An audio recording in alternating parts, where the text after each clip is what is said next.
We do have new information here tonight at 5 in the death of an inmate at the Louisville jail and the ways the jail is now tightening security in response. These new ideas came out last night just before 11. The Jefferson County coroner says the inmate who died this weekend is 50-year-old Barry Williams.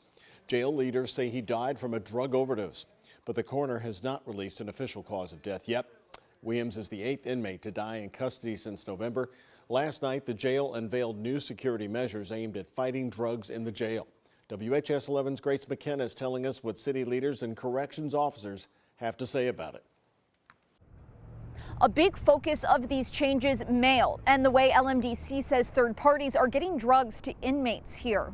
A silent killer. There's some drugs entering through the mail system. Sneaking into Louisville's downtown jail. There's greeting cards that people will try to get things in between the paper within the card itself, so once it finds its way to the person, they can open up. In response to a streak of recent deaths and overdoses, LMDC rolled out new security measures this week targeting contraband. We're looking at every day what can we do better to stop the flow of any kind of contraband into this facility. The jail is cracking down on direct mail, halting the delivery of books and magazines, and using a new screening machine. Their measures, officers say, are a step in the right direction. It's a risk to all people inside the building, inmates, officers, civilian staff, anybody who works in there. Contraband can be a problem. The jail also plans on regular canine sweeps. Councilwoman Amy Holton Stewart spearheaded the push for a new canine unit and says 2 dogs are coming soon. Dogs will be able to find those drugs and prevent these deaths. With new rules to follow, there will soon be new leadership, too. And with a new director, that's the first step to a change.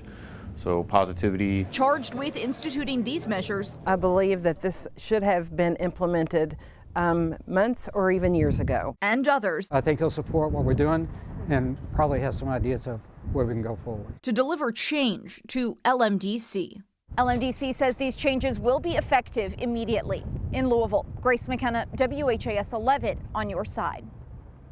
More changes for the jail. By the way, a reminder, the new director is expected to take over soon. Jerry Collins, he worked at Louisville Metro Corrections for 20 years before taking over as commander of the Clark County, Indiana jail in southern Indiana.